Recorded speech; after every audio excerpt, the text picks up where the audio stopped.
Jen Yojin Okjan Sam Pema Gezar Dom Pola Yotsen Chogin Yodru Ye Pema Jun Eshek Sudra Ordukan Romam Bekor Ceci Jesu Dagdrupcia Jinji Lopcia Sheksu Guru Pema Sigia Hum Onarjan Yogin Nobjan Sam Pema Gezardon Bola Yatsen Chogin Yodru Ye Pema Jun Eshek Sudra Cordo can Romam pecor, Ceci Jesu da drucio, Gingi lopcia sexus sol, Oro pemasigia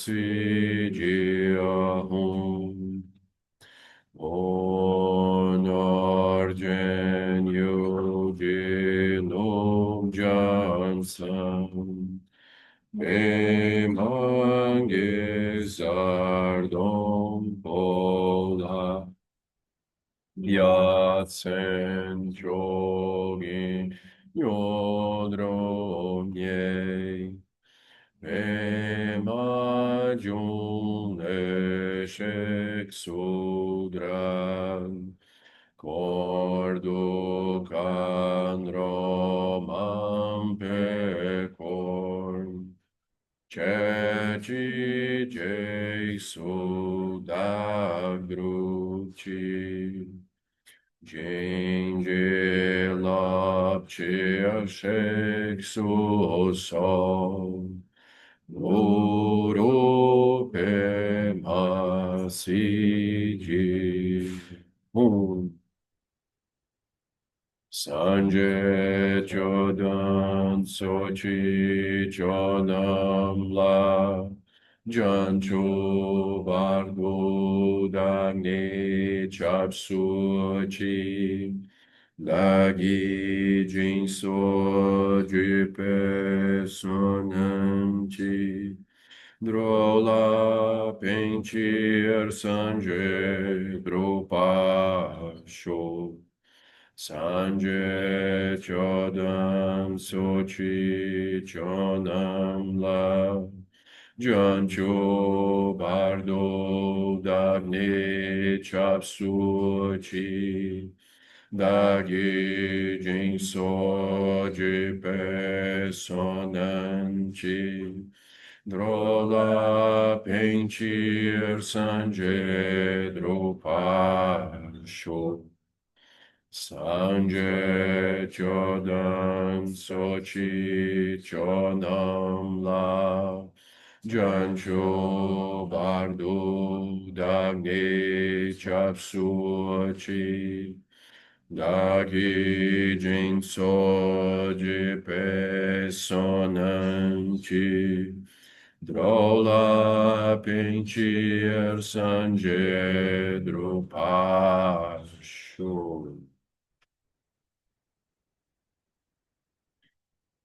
Prece aos três caias do Lama.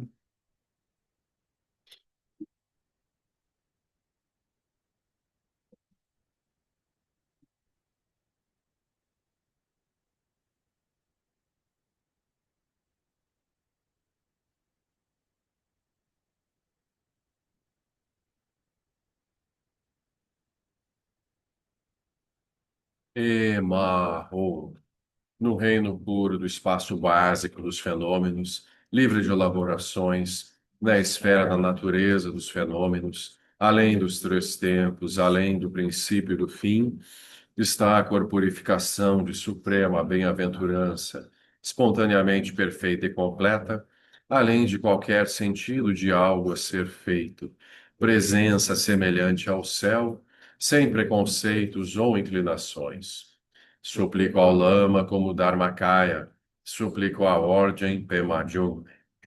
No reino puro do êxtase supremo, espontaneamente realizado, estão as corporificações, os sugatas da forma, fala, mente, qualidades e atividade, dotados com os cinco aspectos da sabedoria primordial, revelando-se individualmente como as faces da presença compassiva.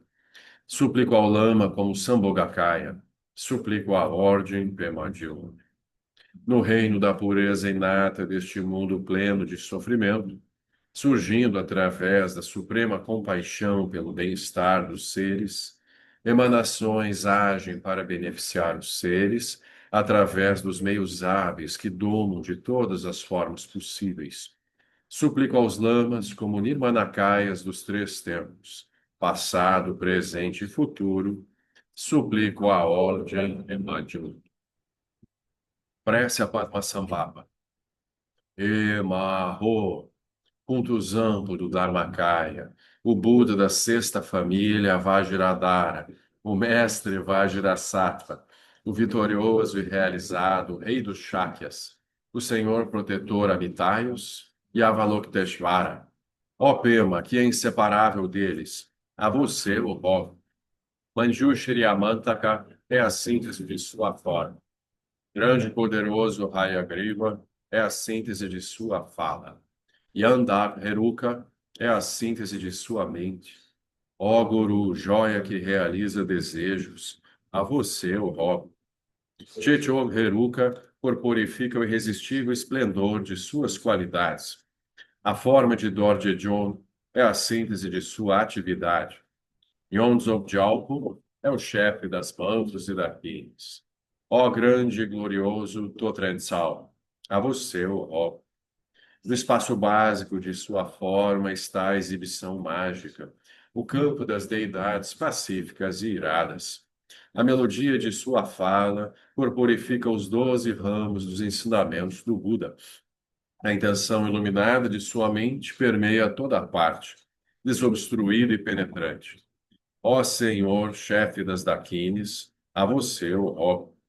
Você profetizou a vinda de seus regentes. Escondeu representações de sua fala como terno.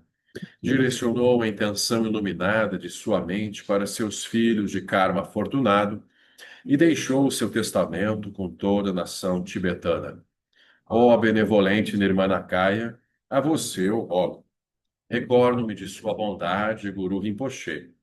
Rogo que você honre o seu compromisso de nos guiar, sua intenção iluminada. Nestes tempos escuros não há outra esperança a não ser você. Olhe por nós com compaixão, ó Nirmanakaya de ordem. Afaste os distúrbios e disputas desses tempos malévolos com sua força, habilidade e energia. Rogo que nos conceda bênçãos, sabedoria primordial e iniciações. Rogo que enriqueça a força dinâmica das nossas experiências de meditação e da nossa realização. Dote-nos totalmente com o poder e a habilidade de expandir os ensinamentos e beneficiar os seres, e leve-nos à realização do estado búdico em uma só vida. Prece para alcançar a cidadela da sabedoria intrínseca. O que quer que apareça de fato com objetos visíveis ao olho, tudo no mundo externo, embora apareça, descanse sem tomar isso como sendo real. A purificação da percepção dualista é a forma clara, porém vazia da deidade.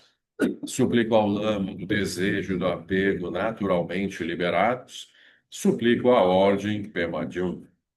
O que quer que ressoe de fato com objetos perceptíveis ao ouvido, todos os sons percebidos como agradáveis ou desagradáveis, Descanse na união do som com a vacuidade, livre do pensamento especulativo.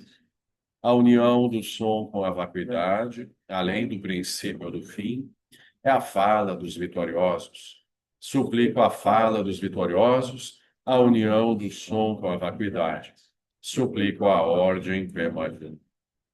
Que quer que surja de fato com objetos na imaginação, não importando quais pensamentos surjam dos cinco venenos emocionais, não permita que sua mente os antecipe, siga-os ou se entregue a eles.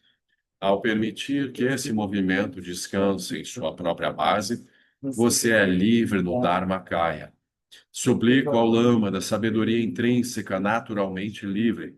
Suplico a ordem Pema externamente, a pureza das coisas percebidas como sendo objetos externos. Internamente, a liberdade da natureza da mente, percebida como sendo sujeito interno. Entre estes, há o reconhecimento da verdadeira face da lucidez total. Através da compaixão dos Tathagatas dos três tempos, possa-me ser concedida a bênção que liberta meu fluxo mental. Boa noite. Tudo bem? Você quer vir? Não, eu não quero, Você não querida. quer vir? Não, eu não quero. Pois é, foi isso que eu fiquei pensando. Obrigado, Márcio. Eu quero. Então eu fiquei- Fica numa posição aí mais ventosa. Você está com inverno. Eu estou assando, então eu não sei. Deixa eu ver se dá. Pessoal, tudo bem em casa? Tudo bem. Mas estou te incomodando. Então, ó, o pessoal do Fogacho à direita. Não, só tem eu, porque o resto todo mundo está fora. É assim, sempre é assim, né? No Seb Hill, né? Na sala grande era assim, né? Ficava bem dividido. O pessoal friorento de um lado, fugindo do ar-condicionado. O pessoal calorento do outro lado, querendo ar-condicionado em cima. É assim mesmo. E aí, Ou Cecília? seja, de um lado os cariocas, do outro lado os sulistas. Não, mesmo entre os cariocas, tem o pessoal assim que não gosta de ar-condicionado, não. Né? Tá, cadê a Cláudia Laux para não me deixar mentir sozinho aqui, né? Cláudia não tá agora, não. Tá ali a Cláudia, achei a Cláudia lá, né? Sim, tô te vendo, né, Cláudia? O ar-condicionado às vezes é muito, né? Mas eu não sou carioca, eu sou fluminense, é diferente. Ela, é verdade, ela não é carioca. Tem isso, né? Então não foi um bom exemplo. E A Arnes Lília aqui, ó, a ventilador. Lília, que carioca, não deixando eu mentir sozinho aqui. Muito bem. Então, estamos no glorioso mês de fevereiro, melhor mês do ano, É, né? não é, Márcia? Você também é aquariano? Que dia? Você é onde? Isso. Tinha muita gente aquariana aqui antigamente, mas agora. Norine, cadê a Norine? Ah, não tinha. Sim, tinha o Marcel, e a Lagoa. Né? Sempre tem. Muito bem, gente. Então, estamos avançando, né, nesse estudo detalhado do Sutra do Coração, na página 152. É o Sutra do Ataque do Coração. Né? Mas tudo bem, leremos ele completamente aqui. Então, eu vou retomar ali no parágrafo, ali no início da página 152. Então, a gente está vendo assim a profundidade em 8 aspectos, né? Lembrando depois da profundidade em 4 aspectos: forma é vazio, vazio é forma, forma nada mais é do que vazio, vazio nada mais é do que forma. A gente está vendo a profundidade, né, da realidade, ou seja, da vacuidade das coisas em 8 aspectos. Então, assim, Shariputra, todos os dharmas são vacuidade, não têm característica, são não nascidos e não cessam, nem impuros, nem livres da impureza, nem decrescem, nem crescem. Então, são 8 aspectos da realidade que vão ser agora trabalhados e comentados. Eu acho que boa parte das pessoas assim que recita e faz, né, a prática do Sutra do Coração não entende muito bem o que que se quer dizer, né, com essas 8 afirmações. São afirmações complexas. Nenhuma delas é muito simples. Então, é muito bom que aqui ele vai detalhar isso, né? Então, a gente está na primeira, né? Assim, Shariputra, todos os dharmas são vacuidade. Então ele está detalhando um pouco mais. Isso já foi bastante trabalhado nos 4 aspectos anteriores, mas ainda assim ele faz uma síntese agora, né, um resumão do que significa dizer todos os dharmas são vacuidade. O Abhidharma tenta descrever a sua versão da realidade última como sendo uma multiplicidade, mapeando o mundo e dizendo que tudo nele é real.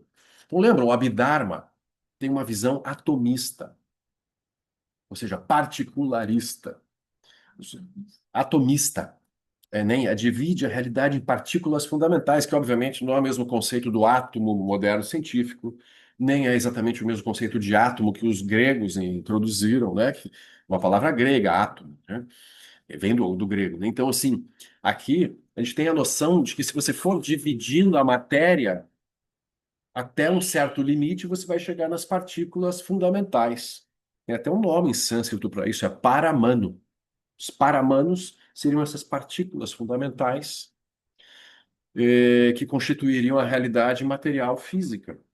Da agregação desses vários tipos de partículas surge toda a realidade física. Então, uma ideia, veja que não é uma ideia moderna, né? Uma ideia muito antiga. Nem é budista. No budismo também tem essa visão, mas com certeza outros sistemas de pensamento também usaram isso de modo independente, né? Talvez os filósofos gregos, vejam, Buda é aproximadamente 500 a 600 anos antes de Cristo. A filosofia grega estava começando a nascer nessa época, né? Ah, Então é possível até que muitos dos filósofos gregos que propuseram essas visões tenham tido algum tipo de intercâmbio cultural com a Índia antiga, especialmente depois das invasões, né, de Alexandre o Grande, né, quando ele realmente chega à Índia, porque Alexandre chegou, né, no ano mais ou menos 230 antes de Cristo. Então tem essa troca, começa essa troca mais intensa, né, esse intercâmbio cultural entre Índia, Ásia Central e civilização helênica. Então muitos filósofos gregos tomaram contato com ideias também hinduístas, budistas e assim por diante. Então tem livros que hoje em dia detalham mais isso, assim. Por exemplo, Pitágoras tem várias. A gente conhece Pitágoras do famoso teorema matemático. Mas Pitágoras era um filósofo e um místico, pelo que se descreve, pelo que se sabe da biografia dele. Ele tinha uma escola assim secreta, não era aberta. As pessoas para participarem das práticas lá tinham que ser iniciadas, uma escola assim mais oculta assim diante dos pensamentos da Grécia daquela época. Então tem muitas coisas interessantes que talvez nunca a gente vai saber, né, porque talvez não tenha material, né, para detalhar isso, mas tem pesquisas interessantes de intercâmbio. Então, os, os- o budismo descrito no Abhidharma, que está mais relacionado ao caminho do ouvinte, tem 2 grandes escolas filosóficas, os Vaibhashika e Sautrantika. O Dalai Lama sempre cita essas escolas, né? Então, Vaibhashika são aqueles que seguiam um texto que era um grande comentário do Abhidharma, que era o Mahavibhasha, texto muito longo, assim, que é um grande comentário sobre todo o Abhidharma. Então, eles são particularistas. E aí tem o Sautrantika, que também vão falar em partículas fundamentais. E ambos também falam em instantes de consciência fundamentais, como se o fluxo mental também pudesse ser reduzido em momentos cada vez menores até o momento mínimo possível que você pode determinar como seria assim a unidade de consciência. Eles têm também isso também determinado, é um instante de tempo que seria kshana, kshana. Então, essa era uma visão. Essa é a visão do Abhidharma. Mas aí o Mahayana, especialmente os Sutras da Prajnaparamita, vão fazer o que com isso? Vão demolir essa noção de partículas fundamentais, né? Então, só para contextualizar, porque assim, o Sutra do Coração, alguns até estudiosos vão dizer assim, você lendo o Sutra do Coração, parece basicamente uma réplica mahayana aos comentários das escolas realistas, budistas, especialmente esses grupos todos, os Sarvastivadins, que eram esses grupos que afirmavam a existência de todos os dharmas. Então, ele parece ser uma lista de negações a uma visão que era muito forte, predominante por dentro do budismo naquela época. Então, ele vem dizer que não, isso aí é um engano. Hoje ainda persiste no budismo Theravada em certa medida. No budismo Theravada, se você for estudar a natureza fundamental da realidade, eles vão falar assim, em partículas fundamentais de matéria e instantes de consciência, sim. Eles não vão afirmar a vacuidade completa de todos os fenômenos. Então, o Mahayana que introduz, através da escola mente apenas primeiro, né, e depois a escola Madhyamaka, essa visão completa, né, de vacuidade dos fenômenos, né? Então, é isso que ele está trazendo aqui. O Mahayana apresenta toda a variedade fenomênica que aparece num nível convencional, mas então diz, em última instância, nenhum desses fenômenos existe realmente. Os Sutras Prajnaparamita apenas nos dão essas listas longas para assegurar que nenhum fenômeno seja esquecido, pensando que esse deve verdadeiramente existir, enquanto todos os outros não. Como Wittgenstein disse, a filosofia deveria ser completamente simples.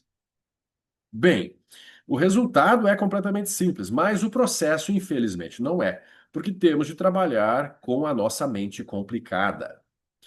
Se temos uma mente muito simples, métodos simples dão conta, mas a maioria das pessoas não tem uma mente simples.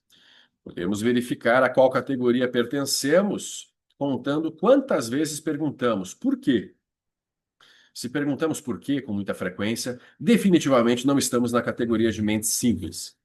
Enquanto continuarmos perguntando por quê, ainda estaremos procurando por mais respostas e não estaremos prontos para nos soltarmos. Em um comentário contemporâneo sobre o Sutra do Coração do ponto de vista da física quântica, se diz que, quando os sutras falam de todos os fenômenos, eles são muito parecidos com as instâncias pontuais na mecânica quântica ou com a dualidade onda-partícula. Isso significa que o modo como esses fenômenos aparecem e como eles se comportam depende de como os focamos. Na física quântica, todos esses fenômenos são descritos como sendo muito elusivos e nem mesmo existentes de uma forma estritamente material. Basicamente, todos esses fenômenos são simplesmente descritos como momentos fugazes de aparências. E quanto mais claro isso estiver, cada vez fica mais óbvio que eles são vazios de qualquer existência sólida ou duradoura. A física quântica diz que essas partículas onda, partículas subatômicas, ou como quisermos chamá-las, não são alguma coisa que podemos realmente encontrar, pois elas são definidas como um complexo de relações, que é uma ideia muito dinâmica e imaterial do que tal partícula é. Normalmente, quando pensamos sobre uma partícula, um objeto, pensamos que ele é alguma coisa estática, porque a nossa percepção de baixa tecnologia o congela desta forma. Porém, na realidade, tudo o que percebemos é um processo dinâmico. Não apenas a nossa mente percebedora é dinâmica, uma vez que muda momento a momento, mas os objetos também o são. Do ponto de vista da vacuidade, ou formulando mais positivamente, do ponto de vista da originação dependente, os fenômenos não podem ser definidos por si mesmos. Na verdade, só podemos falar sobre eles como complexos de relações mútuas com outros fenômenos, que, por sua vez, constituem complexos de relações com outros complexos de relações. Tanto a física quântica quanto o budismo dizem Tanto a física quântica quanto o budismo dizem que os fenômenos são como um cruzamento em constante mudança de um número infinito de ondas ou um oceano de flutuações fugazes num campo imensurável de energia flutuando livremente. É claro que não percebemos os fenômenos dessa forma. Por exemplo, quando assistimos a um filme, Não vemos realmente todas as imagens separadas no filme, que são muito mais do que podemos perceber, mas nossa percepção as mistura. Há 32 imagens por segundo, mas nós as tomamos como objeto. Talvez devêssemos assistir aos filmes olhando para o filme, não para a tela. Mais modernamente, os filmes são apenas, né, pontos, pixels, né, em definições cada vez melhores. Então, ele retoma, né, o conceito de vacuidade de todos os fenômenos, mesmo os micro quanto os macrofenômenos, todos completamente inexistentes por si sós, são apenas agregações de outras agregações de outras agregações, né, de modo infinito. E a mente dos seres sencientes, a partir da sua estrutura kármica, vê coisas. Então a mente vê coisas onde não tem coisas reais ali. Então a gente já vem explorando isso, né, desde sempre, mas nunca é demais relembrar, né?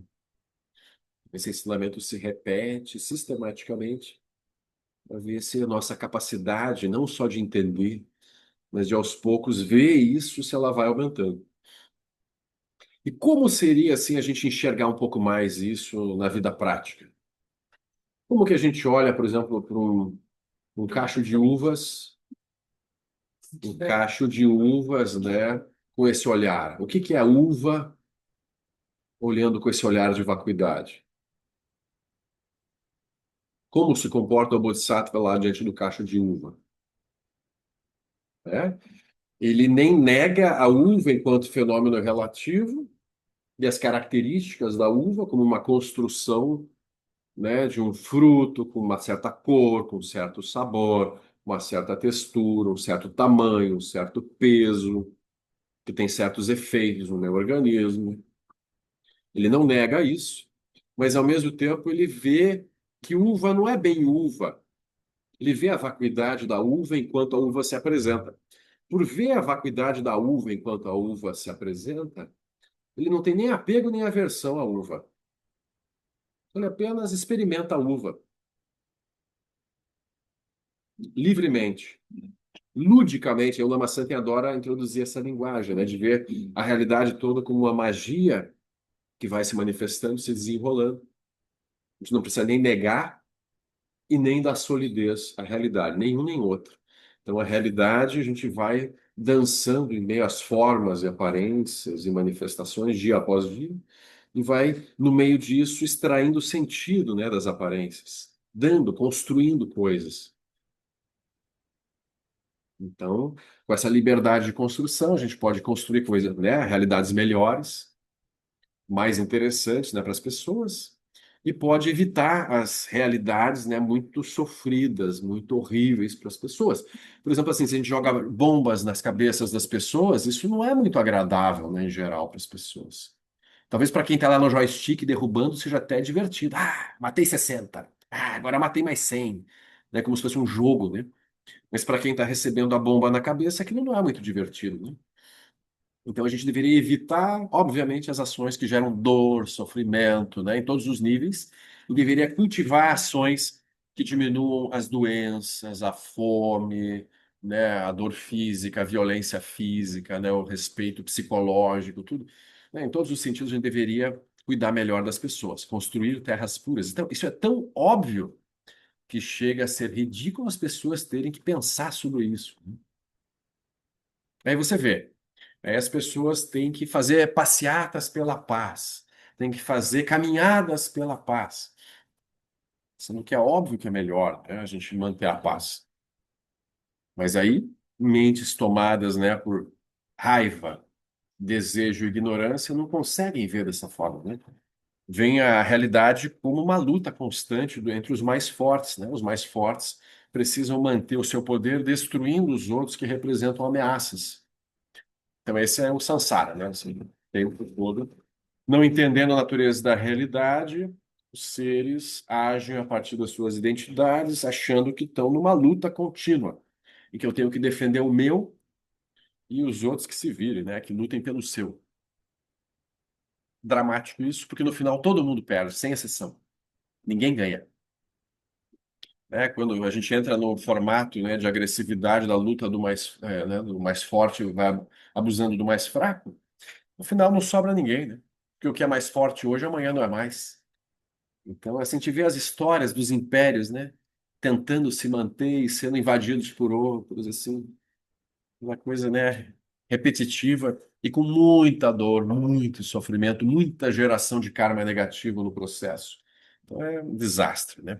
Uma mentalidade desastrosa, né? Que só gera sofrimento, né?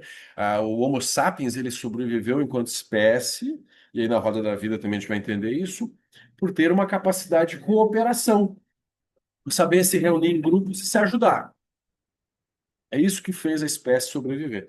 Então, quando a espécie, assim, é, junta assim, o meu grupo, ok, eu vou cooperar com ele, mas os outros grupos é melhor eu escravizá-los, ou destruí-los, ou evitá-los. É ruim para o meu próprio grupo, porque meu próprio grupo também vai ser hostilizado pelos outros grupos. E é isso, né? A roda gira, aquele que está em cima hoje, amanhã está embaixo, e assim vai girando, né? Então não tem ganho com isso. É bom lembrar que tudo isso decorre da falta de compreensão sobre o que que é uma uva. Se a gente entender o que que é uma uva, não tem mais guerra no mundo. Foi isso que o Buda compreendeu, né? Foi isso que o Mahakashapa compreendeu quando o Buda mostrou a flor para ele, né? Ele viu a vacuidade luminosa da flor. Ele não precisava nem se apegar à beleza da flor e nem ter que destruir a flor em átomos, em constituintes, tirar a beleza da flor para ver a natureza da realidade. Ele viu o caminho do meio que está além dos dois extremos. O caminho do meio que vê as coisas brotando e surgindo sem precisar negar ou se fixar, se apegar. Então, na vida, a gente está sujeito a isso o tempo todo. Se eu estiver muito apegado aos meus objetos e coisas que eu digo que eu são meus, que eu possuo, aí quando alguma coisa quebra, estraga, me roubam, eu sofro. Se eu não tiver apego àqueles objetos, eu não sofro. Mesma forma, as relações. As pessoas geram, né, parcerias, famílias, grupos, se apegam uns aos outros. E aí, quando um desses morre ou vai embora, acontece alguma coisa, todo mundo chora, passa mal, sofre, né? Assim, que não- doído, né? Tem esse filme, né, que está concorrendo agora ao Oscar, uma das categorias, várias categorias, que é o Hamnet. Hamnet. Então é isso, assim, é o drama da perda de uma criança, de um filho, né? Todo o impacto psicológico decorrente, como que uma pessoa pode lidar bem com aquilo ou lidar muito mal com aquilo, ficar traumatizada e carregar aquilo como uma marca terrível por uma longa vida, né? E sofrer muito com aquilo e gerar sofrimento ao redor. Aí, no outro extremo, a gente tem, por exemplo, quem lembrar do documentário Sal da Terra, sobre a vida do Sebastião Salgado. Não sei se vocês lembram, né? Foi 2015, mais ou menos. E aí eu lembro de uma cena assim bastante chocante em que um pai, acho que é no Congo, né? Depois de muitos anos de guerra civil, fome, doenças assim descontroladas, um pai indo jogar assim, o corpo de um filho morto, né, numa pilha de corpos para serem queimados. Ele caminhando e conversando com um vizinho assim, sorrindo, contando da vida. É só mais um corpo. Morria tanta gente que morreu, tá vivo e tinha perdido completamente qualquer importância. Então, o pai conseguia, assim, se descartar um corpo de um filho com uma certa indiferença. Então, a gente vê, né, como que a mente pode se posicionar dentro do samsara, né, de várias formas, né, sofrendo ou gerando diferença, mas o Bodhisattva não cai nem no extremo nem no outro.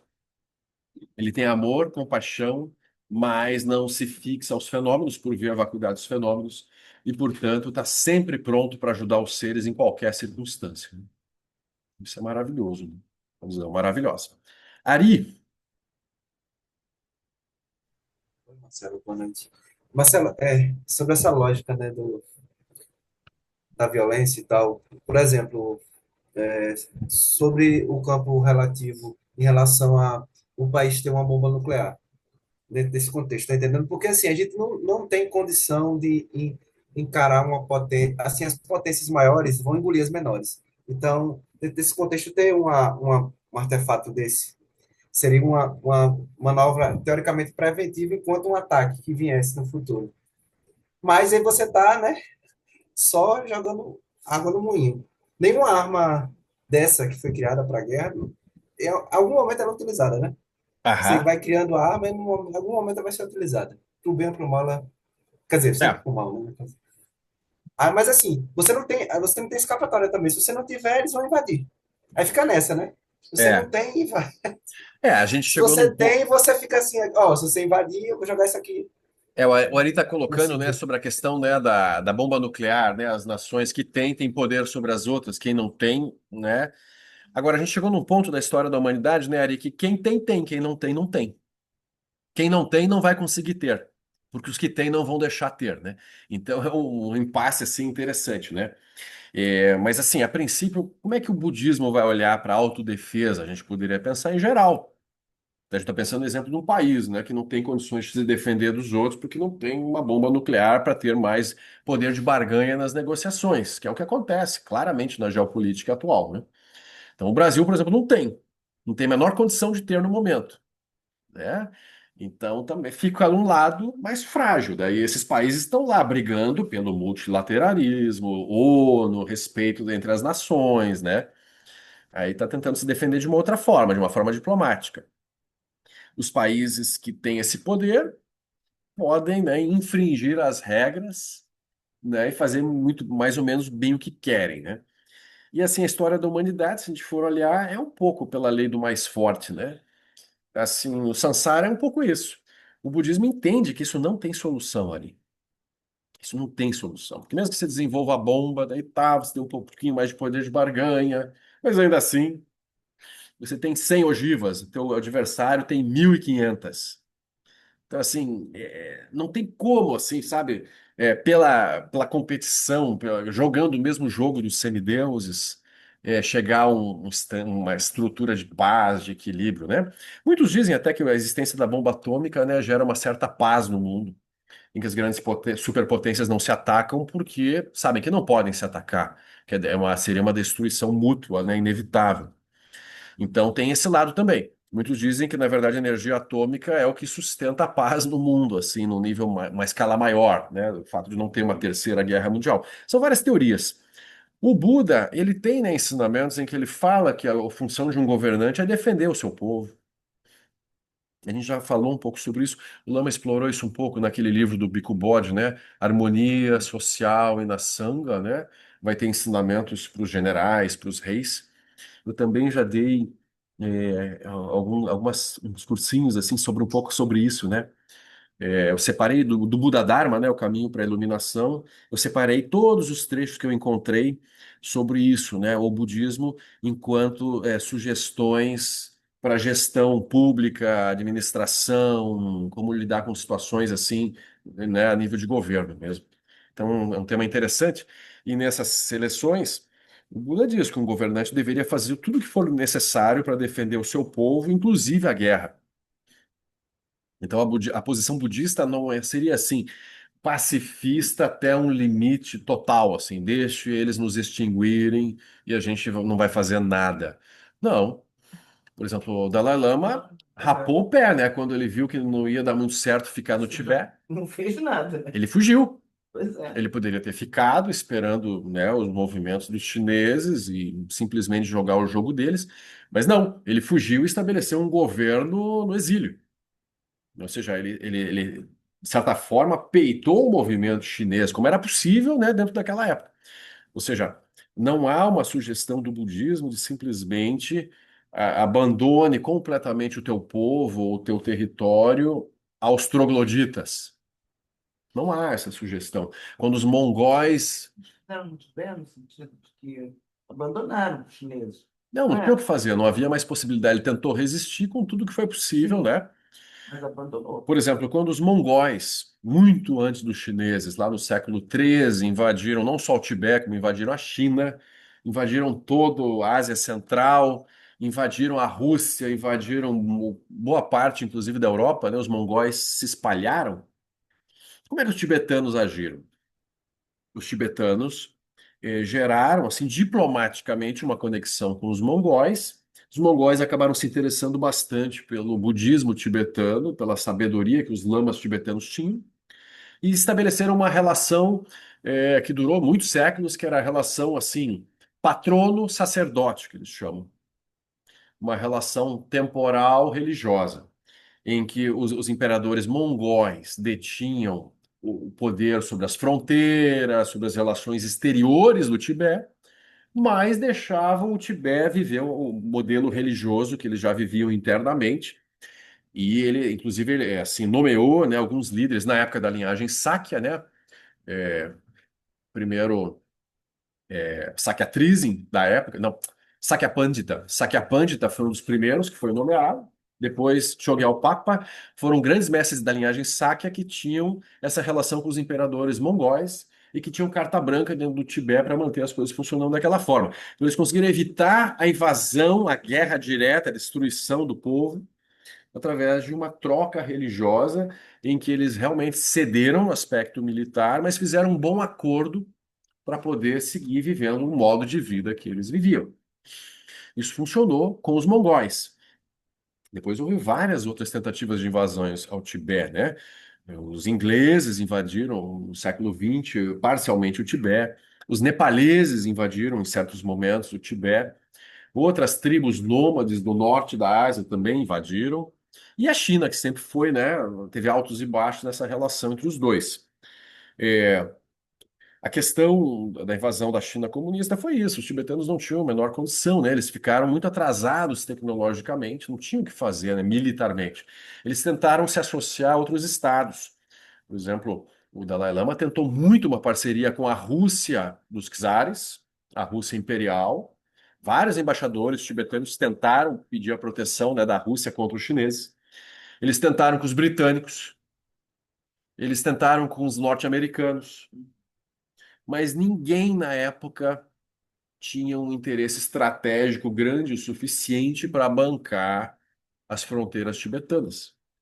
A Inglaterra, o Império Colonial Britânico desmoronou. Quando a Inglaterra saiu da Índia em 47, ela não teve mais interesse nenhum no Tibete, né? O interesse britânico foi até 47 no Tibete. E aí você teve, por exemplo, mesma coisa, a Rússia do Imperial desmoronou, surge a União Soviética, né, em 1917, que mantinha por muito tempo uma relação amistosa com a China, especialmente a China comunista no início. Os primeiros 15, 20 anos da China comunista, né, tinha uma boa relação com a União Soviética. Também não tinha tensão entre eles. E os Estados Unidos estavam muito longe. Eles não tinham como. Eles tinham tido recém a Guerra da Coreia, né, que os Estados Unidos bancaram a Guerra da Coreia, 1950, 51, e que eles saíram meio chamuscados já da Guerra da Coreia. A China bancou a Coreia do Norte e os Estados Unidos bancaram a Coreia do Sul. E aquilo, né, terminou num impasse. Então, eles não tinham o menor interesse em entrar em guerra com a China pelo Tibete, no final dos anos 50, né? O Tibete ficou abandonado. Portanto, foi invadido. Os chineses, por um tempo, tiveram uma certa paciência com o povo tibetano, mas os anos foram passando, eles viram que a doutrina, né, comunista, aquele modo, né, de vida, assim, não é, os tibetanos não entravam naquilo, a maioria dos tibetanos, e aí eles começaram a adotar uma política mais violenta, né, uma posição mais dura, até, obviamente, a fuga do Dalai Lama, a ruptura total, né, a noção do governo no exílio. Então, os tibetanos não tiveram muito o que fazer, mas ainda assim resistiram como puderam. E até hoje, você veja, o Dalai Lama ganhou o Grammy ontem, gente. O Grammy. Vocês querem uma resistência, assim, cultural mais eficaz do que essa? Não é? Um audiobook. Isso. Vocês imaginem, né, uma resistência cultural assim, né, depois de, sei lá, 60 e tantos anos, né, 59. Então, vocês vejam que interessante, né? Dalai Lama segue sendo essa figura, né, pop. Fantástico. Impressionante, né? Mas, ainda assim, o que que você faz contra a violência, né? O Buda tentou, por exemplo, evitar a invasão do clã dos Shakya. Então, isso está descrito no Buda Dharma também, que inclusive agora tem para vender em papel de novo, né? A gente reeditou, tem novas unidades físicas de Buda Dharma, o caminho para a iluminação. Mas não virou livro. Ainda naquele formato A4, né? Caderno, assim, exatamente, né? 600 páginas, né, de A4, em letra 11, é grande, né? Mas está tudo lá. Quem quiser estudar a história, né, do Buda, do budismo, e ia contar, né, como o Buda tem no Sabe Rio. Não. Ainda não chegou? Vai chegar quando? A Bia vai receber. A Bia tá aqui online? Bia Lima.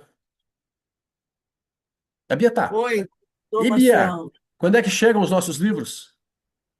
Não sei, estão chegando. Já chegaram lá em Viamão. Ah, Agora tá, tá mas já chegando, tá em tá trânsito. subindo. Olha aí, tá chegando. Reservem o seu. Não, mas é que realmente é assim uma compilação. Eu sempre gosto de, até porque a gente fez esse movimento de imprimir de novo, porque nem todo mundo gosta de ler no celular, no Kindle, etc., no iPad. E é um livro muito grande, né? Assim, no eletrônico a pessoa perde a noção de onde está, né? Então, às vezes no papel é mais interessante, né? Eu sempre falo assim, compre e deixe na cabeceira da sua cama. Leia um. A cabeceira tem que ser reforçada, né? Vamos dizer, ali Mas no. mudou alguma coisa? Vocês fizeram outra revisão? Não. Não, não, é o mesmo dia, a mesma edição, só que reimpressão. E aí a pessoa, se ela lê, por exemplo, 2 páginas por noite, assim, antes de dormir, Nossa, quantos anos de vida? em um ano ela leu. É isso, são 365 dias por ano, 600 páginas, em menos de um ano a pessoa leu o livro inteiro. Fantástico. Então não é muito difícil. Mas aí assim, aí lá o Buda, é relatado, né, com o dramático fim do clã Shakya. Como que o reino vizinho, o reino de Koshala, né, o rei que sucedeu o rei Prasenajit, ele tinha um problema grave com o reino o clã do Shakya. Então ele tinha uma rusga antiga, tinha uma coisa assim, tinha uma treta em bom português.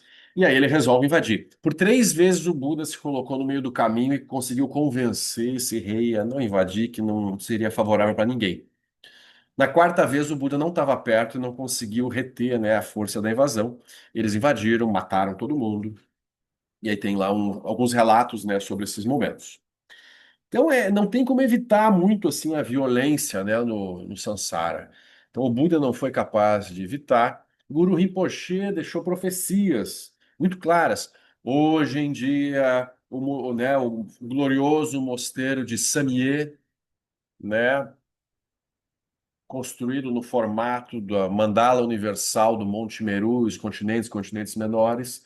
Hoje ele é consagrado pelo próprio Guru Padmasambhava. No futuro, isso vai ser prisão, abatedouro de animais.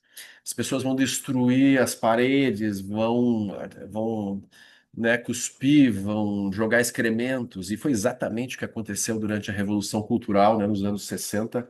Guru Rinpoche tinha falado isso lá no ano 800, mais 760, mais ou menos depois de Cristo. Então, assim, não tem como evitar, assim, né? Então, só ainda estou explorando, o Ari trouxe essa questão, né? Por exemplo, um país hoje em dia, ele não deveria tentar se proteger e gerar. Por exemplo, o mundo entrou numa corrida armamentista. A Alemanha está investindo pesadamente em armamentos de novo. Quer dizer, ao invés de gastar dinheiro em saúde, educação, diminuir a fome no mundo, de novo a humanidade está lá, gastando em bomba, em armamentos, etc., né? E aí, com todas as consequências correspondentes, concentração de renda e patrimônio aumentam progressivamente de novo, né? É uma loucura, é uma burrice, mas é o que está acontecendo, né? Realmente, geopoliticamente, quem não é budista vai fazer o quê? Vai fazer alianças, vai fazer seus jogos aí, né? War Games, né? War Games, um grande tabuleiro de xadrez em que os semideuses vão movendo as peças e os humanos sofrem as consequências. Os humanos sofrem as consequências. Marcelo, só para finalizar, eu vi a doutrina militar russa, é uma coisa assim maluca. Os Estados Unidos também devem ter isso. Aí tem a guerra local, a escala de guerra local, a escala de guerra regional e a escala de guerra mundial. E assim eles falam, tem lá escrito: se a Rússia for atacada, a gente acaba o planeta. A gente acaba com o planeta. Mas a É isso Rússia aí. não pode ser destruída. Se a Rússia for destruída, o mundo acaba. É Eles isso têm aí. doutrina para isso. É impressionante, Exato. assim, tem tudo mapeado para a primeira escala, a segunda escala, a terceira Com escala e acabar com o certeza. planeta. É isso É uma aí. coisa assim, Veja, eu fiquei assim, quando eu vi isso, eu fiquei, caramba, eu tive esse é que o ler isso ponto. agora porque eu sou professor de A roda da geografia e tal. vida, né? A Impressionante. defesa da identidade do javali étnico, né, cultural, da nação-estado é tão forte que chega nesse ponto. Assim, se vocês quiserem acabar com a gente acaba com tudo. É assim. Vocês não venham atacar meu javali, porque se vocês atacarem meu javali de verdade, eu mato todos. E tem poder para isso, né? Isso que é o mais triste. É uma loucura. Por isso que é interessante, né? Aquele filme também Oppenheimer, né? Assim, os conflitos realmente existenciais que o próprio Oppenheimer teve quando ele viu, cara, o que que nós abrimos assim, né? A gente abriu os portais do inferno mesmo, né? A humanidade nunca tinha tido nem de perto a capacidade de destruir, né, a espécie humana de uma única vez. Não tinha, passou a ter, né? E hoje a gente tem, assim, né, capacidade de destruir várias vezes, né? Assim, o volume, né, de, vamos dizer, de armas nucleares que ainda tem, mesmo depois da redução, pós-Guerra Fria, né? Os acordos que houve, né, de redução, que depois foram rasgados, né, pelos americanos, em consequência pelos russos, né, os mísseis, né, intercontinentais de médio alcance, né, ICBMs, né. Então isso todo mundo construindo de novo, é uma loucura. Então é assim, a gente, né, enquanto, né, humanos, tem que lembrar assim, tudo é um grande sonho, porque se você for levar meio a sério esse reino humano, aí você, assim, desastre, não tem saída, né? Não tem como melhorar isso. Porque parece que melhora, tem avanços, por exemplo, na medicina, no processo de alimentação. Teoricamente, a gente teria condições de produzir mais alimentos para as pessoas não passarem fome, mas ainda assim os alimentos são mal distribuídos, né? Tem vários países com altos graus de obesidade, ou seja, tem comida demais. E aí tem muitos países, locais e grupos étnicos específicos morrendo, né, sistematicamente de fome e desnutrição. A gente acabou de ver isso acontecer, por exemplo, na faixa de Gaza, né? Em uma guerra, você impede que os alimentos cheguem às pessoas, as pessoas vão morrendo, né? Assim, a semana passada foi interessante, né? É, o general israelense reconheceu pela primeira vez, né, que mais de 70 mil pessoas morreram na faixa de Gaza, né, durante a guerra, né? Então eles negavam esses números, não, isso aí é invenção do Hamas. Agora eles reconheceram, né? Então é assim, isso não é um número. Por exemplo, está acontecendo, né, uma guerra civil no Sudão que já tem acho que 3 milhões de mortos ao longo dos últimos anos. A gente nem fala disso porque não interessa. Guerra na África, gente, o que que interessa? Né? Não dá notícia. Então o mundo é complexo, né? Então, assim, o Bodhisattva, ele olha para esse cenário, não se apavora, porque ele vê que é um grande sonho confuso dos seres. Ele ajuda localmente o que ele pode. Os que têm um âmbito maior de atuação, como o Dalai Lama, ajudam a nível mundial, espalham uma mensagem melhor a nível mundial e fazem o que podem. Mas o Bodhisattva jamais ele tem alguma expectativa de que ele vai conseguir reverter esse processo.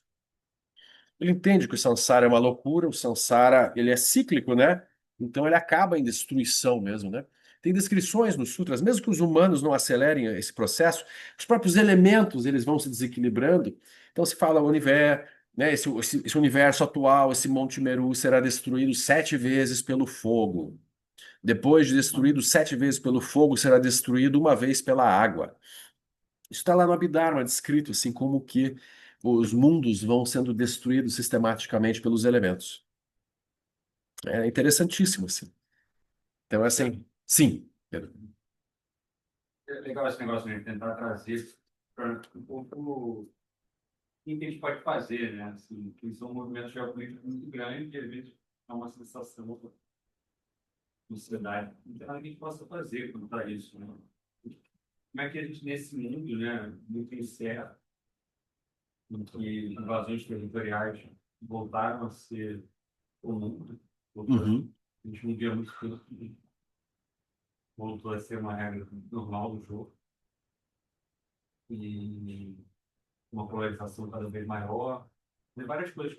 Como que a gente traz isso para a nossa vida, assim, como é que a gente pode O que que a gente pode fazer, né? A pergunta do Pedro é isso, né? Diante dessa condição atual, a gente fica assim, né? E aí, o que que eu posso fazer? Como é que eu posso contribuir de alguma forma? Como reagir, né, diante disso? E aí eu fico pensando nos 6 reinos, né? Nos Budas dos 6 reinos, muito, né? Assim, tem vários reinos que a gente vai vendo, assim. Sim, Eu não sei onde é que tem esse ensinamento, por exemplo, que fala, né? Dos Budas nos vários reinos, das qualidades que eles têm, sim. né?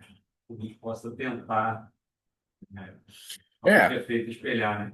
Por exemplo, assim, na história do budismo, na mitologia budista, a gente poderia dizer, é a figura do rei do Dharma, o Chakravartin.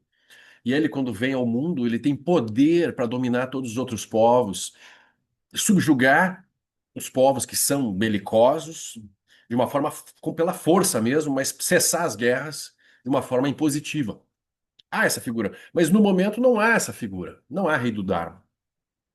Então, o Dharma não tem muito como se proteger, nem as pessoas, né? Ou seja, está no momento em que não há, por exemplo, como adotar uma atitude mais irada. Não há. Uma atitude irada é fazer o quê? Alguém vai lá, então vamos assassinar os líderes. Por exemplo, assim, lá o rei Landharma foi assassinado pelo monge Paul de Sendi, lá quando ele começou a destruir o budismo no Tibete, lá no ano 850 mais ou menos. Um monge assumiu isso para ele. Olha, essa pessoa, ela é muito, a influência dela é muito negativa para o povo. Então eu mesmo vou lá e vou assumir isso, vou matá-lo. Ele fez isso. Então, mas assim, será que seria o caso de um praticante budista, né, se infiltrar na cúpula do poder e matar os grandes líderes, uma coisa assim? Você mata um, vem outro. É, Não é o líder, né? são muitos. É uma visão de mundo. Exato. É um grande da população que elegeu aquele, quer dizer. Sim. Também, Aí assim, Aí tá o maluco, você vai ter vários. Né? tem vários. Então, assim, a gente vai colocar uma ideia assim. A gente vai manter a visão pacifista. Então, a gente deveria votar em quem propõe a paz e não quem propõe armamento.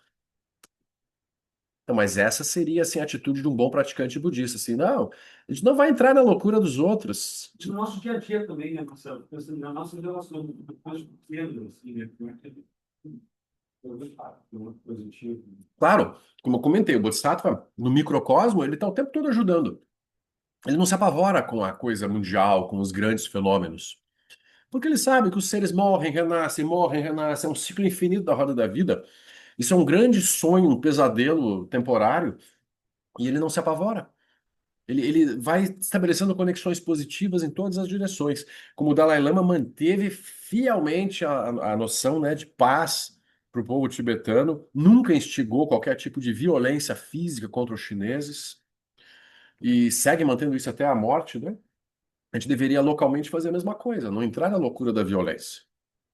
Né? Então, até teve um cara no Grammy que falou, não lembro qual era o cantor, artista, que falou: o ódio não se cura com o ódio, né? O ódio se cura com a paz. Então, assim, pô, bacana, né? Isso é a essência do cristianismo, isso é a essência do budismo. Uma pessoa que se diz cristã e que acredita nas guerras, na violência, sei lá, como é que distorce o evangelho, fala de Jesus Cristo para justificar uma guerra lá, sei lá como é que eles fazem, mas eles estão com a consciência tranquila, aparentemente, né?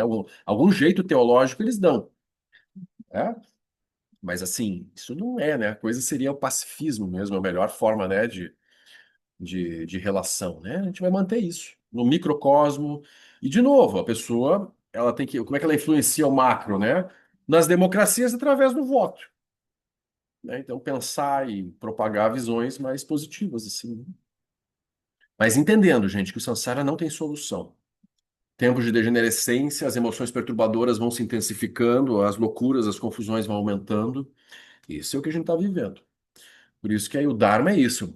Olha, procure a liberação quanto antes. Não postergue, não deixe para depois. E ajude as pessoas ao redor a fazer o mesmo. E ajude em todos os níveis, níveis básicos, né? Os níveis comuns, né? Os níveis práticos mesmo, né? No dia a dia. Isso a gente vai tentar fazer.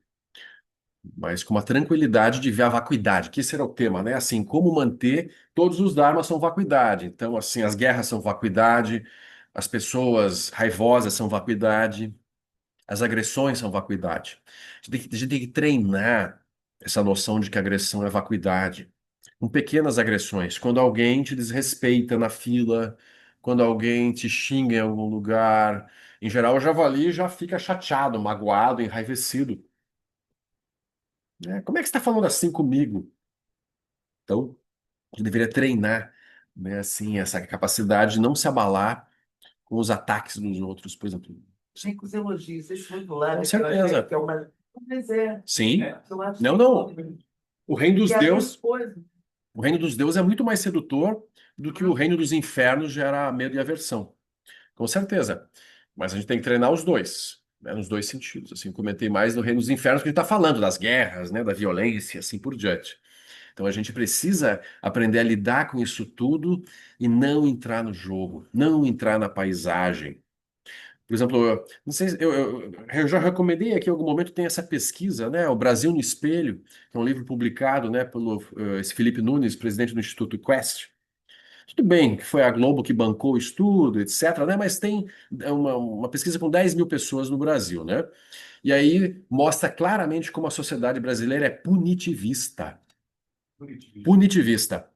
A grande maioria dos brasileiros acha que tem certos tipos de crimes que deveriam ter pena de morte, sim. E... Está brasileiro, né? Oi? Qualquer país, provavelmente. Não sei, pode ser. Mas assim, mas é isso, é uma pesquisa que foi feita. Por isso que assim, é muito importante a gente ter dados para falar das coisas, né? Então, eles pesquisaram 10 mil pessoas e mais de 60% se demonstraram altamente punitivistas. Aí ele mostra nos vários grupos, né? Mais à direita, mais à esquerda, renda, etc. E especialmente os mais jovens são menos punitivistas, geração Z é menos, por exemplo, do que a geração X, né? E os baby boomers, etc., né? Então você vai vendo que vai tendo uma mudança, aparentemente, de mentalidade, de mais flexibilidade, mais tolerância com os jovens. Isso é uma boa notícia. Se eles vão se manter assim ao longo da vida deles, a gente vai saber mais para frente, né? Mas o fato é que, em geral, a gente tem muito forte essa coisa do olho por olho, dente por dente, assim. Tá muito entranhado, né? Me deu um tapa, toma dois. Aí Jesus disse: não, se tomar um tapa, dá outra face. O Buda também, o Devadatta e o Ajatashatru tentaram matar o Buda várias vezes. O Buda jamais levantou a sangue ao outro rei para defendê-lo. Então, para nós é uma lição, assim, né? Ou seja, se você entrar no jogo dos infernos com eles para competir, você vai para os infernos junto com eles. É assim. Então, assim, para me defender dos assaltantes, eu vou me encher de arma em casa. Vou botar fuzil, rifle, metralhadora. Esse é um modo de pensar, né? Não é o modo budista de pensar. Também você não tem que se defender se sua vida estiver em risco. É. Então, como é que você se defende, né? Essa é uma boa questão. Você deveria tentar, por exemplo, fugir, evitar, né? Qualquer tipo, né, de violência. Não, o Buda não. O Dalai Lama fugiu, ele não ficou. Mas o Dalai Lama não devolveu na mesma moeda, assim, né? Então, essa é uma questão. Até no Sutra se fala assim, que o exército do rei, para defender o seu povo, deveria lutar contra o exército inimigo, evitando ao máximo matar. Se possível, capturar, se possível, fazer ferimentos menores. Tem esse tipo de pensamento, sabe, nos sutras. A gente deveria. Uma coisa. Oi? Não, não, eu também não vou lembrar direito. Existe uma coisa, o Trungpa lá, né, que ele fazia esse treinamento como se fosse um exército, Sim. com dois grupos, as pessoas tinham que encontrar uma maneira de vencer aquilo dali sem matar. Era um negócio, era tipo um Isso. jogo. Era um Mas jogo eu de queria guerra. lembrar disso, que Sim. é naquela época que ele se vestia com aquela roupinha de Isso. exército. Isso E mesmo. aí ele fazia Fazia simulações. Ele via, né, assim, o militarismo da sociedade americana e ele usava essa própria ideia que estava no Live Viginanda deles como um método de prática também. Não. Ele usava a agressividade, a competitividade, né, aquela coisa, fazendo eles se verem, né, exatamente, e guerrearem sem precisar matar os outros, né. Então é assim, o samsara é complicado, né? A gente não vai encontrar uma solução budista que deixe todo mundo tranquilo. Mas se a gente está buscando a liberação mesmo, a gente não vai jogar o jogo violento, né, dos semideuses, dos infernos, ou mesmo dos deuses, né, em alguns níveis, assim, né? Então a gente evita. Mas aí a pessoa pensa, pois é, mas se mexer no meu queijo, aí não, né? Então, são belos testes para nós, assim, quando a gente sofre violência. Eu sempre trago. Aí tem exemplos extremos de praticantes como Yeshi Tsugyal, que foi estuprada por 5 homens numa caverna, e depois do estupro começou a ensinar o Dharma para eles, eles se converteram, se tornaram alunos dela e seguiram ela pela vida toda. Então, nesse nível, né, de prática. Tem várias situações em que bodhisattvas foram cortados em pedaços, não perderam a paciência, não geraram raiva, e depois aquele rei, o mandante, né, daquilo, percebeu o erro e se voltou para o Dharma, né? O próprio rei Ashoka, né? E o rei Ashoka, ele, quando percebeu a desgraça que ele estava fazendo na Índia, há 260 anos de Cristo, mais ou menos, aí ele se converte, né, ao budismo, assim, e deixa de ser um rei violento.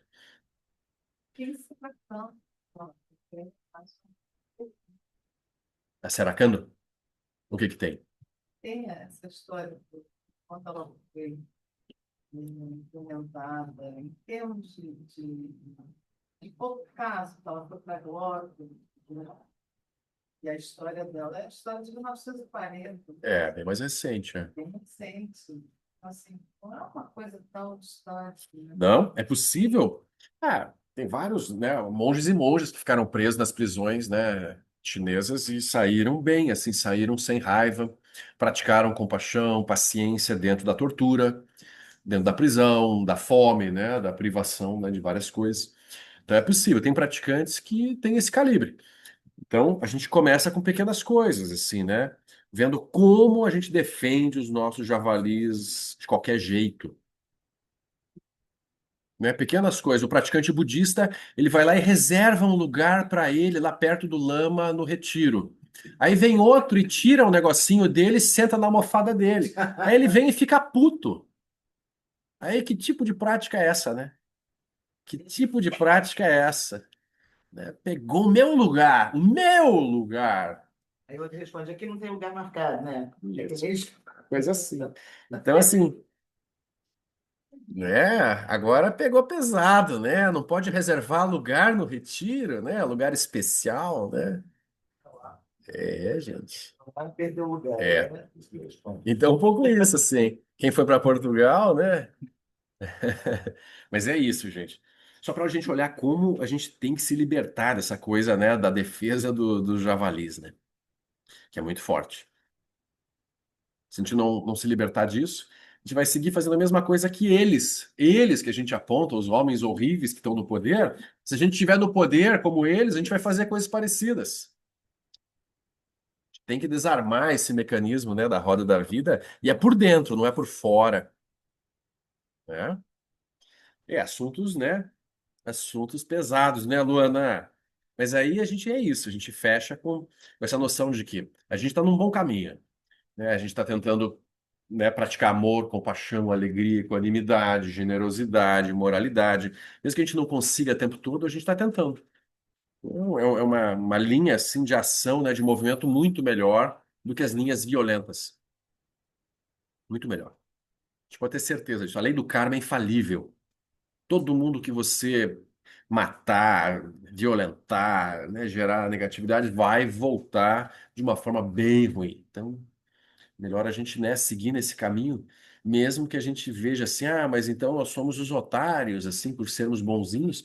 Não é ser bonzinhos, né? É entender como que a coisa funciona, entender que não é uma vida só, que são múltiplas vidas, e fazer um investimento lúcido, consciente a longo prazo, né? Quem investe só para essa vida, né, vai se perder em confusão. A gente está olhando lá, né, longo prazo, né? Visão estratégica. Assim que o Buda ensinou, né? Não vamos perder a linha. Mas sim, é desafiador, é bem desafiador. Quando a gente vê injustiças, vê, né, maldades acontecendo, a gente reza pelos dois, lembram? Pela vítima e pelo agressor, sempre. Faz parte da bondade não ser recompensada necessariamente. É, não, Por bondade. isso que eu acho que realmente tem que ser a longo prazo o investimento. E Sim, nesse prazo aqui, né, o que a gente sim, vê, sim, sim, sim. muita gente sendo super bondosa e Ah, tendo maus resultados, com não, certeza. sofrendo. Não, a lei do karma não é uma coisa assim. É, a longo prazo. Exatamente. Você vai posicionando tua mente de uma forma positiva, né, compassiva, amorosa, e adota isso bodhicitta. Por isso que o aspirante a Bodhisattva ele vai substituindo o software da roda da vida pelo software da bodhicitta. E não, ele nem negocia mais isso porque isso se torna a mente dele. Não tem nem como ele cair de novo nesse tipo de comportamento, porque agora ele está com a bodhicitta. Por isso que o ponto central do Mahayana é o cultivo da bodhicitta, o estabelecimento da bodhicitta. Como é grave perder a bodhicitta, métodos para reparar a bodhicitta quando perdida. O caminho do Bodhisattva inteiro foi escrito para isso, né? Shantideva descreve que a coisa mais perigosa que pode te acontecer é perder a bodhicitta. Se você perde a bodhicitta... Oi? Onde é que compra, Bodhicitta? Daqui compra a bodhicitta, né? O melhor é isso, a bodhicitta é de graça. É de graça. Não precisa nem sair de casa, não precisa da Amazon, não precisa do Mercado Livre. A bodhicitta está dentro de você. Olha que moleza que é. Se você perde a bodhicitta, não fica. É. Mas aí o bom é exato. Você perde a bodhicitta, é só reparar. Faz 3 prostrações diante do altar, Ah, tá. retoma os votos, restabelece a mente, né? E segue. Então, é que moleza. O Buda falou, não tem nada mais fácil do que transformar a própria mente. O Buda falou, não é? Pois é, o Buda falou isso. Mas ele falou assim, ainda assim, também é impressionante, né, como os seres sencientes, né, eles relutam em transformar suas mentes, né? Eles têm apegos e fixações, e mesmo sendo fácil, é fácil por quê? Porque não precisa de nada externo, não precisa acumular nada, é só sentar e soltar. A gente não consegue. 40, 60 anos, ouvindo a mesma coisa. Você pega uma criança, já começa a trabalhar isso na cabeça, eu acho que deve ser mais fácil. Já ajuda, mas é também assim. Na verdade, não. A vacuidade da mente, ela não importa a idade, né? Na verdade, até a pessoa tem que ter algum nível já de compreensão das coisas para aproveitar o Dharma, né? Então, é claro que as crianças podem ser, né, criadas numa sociedade melhor, mais justa, igualitária, mas, por exemplo, compreender a vacuidade, né, a liberdade fundamental da mente não é tão simples assim. A criança tem que ser meio prodígio, assim, né? No Tibete tem histórias, mas a maioria daqueles mongezinhos não entende nada do que estão fazendo, estão só repetindo externamente e estão brigando por causa dos brinquedos, como qualquer criança comum. Mas assim, é possível sim, né? A qualquer momento, a mente é livre, ela é intrinsecamente livre.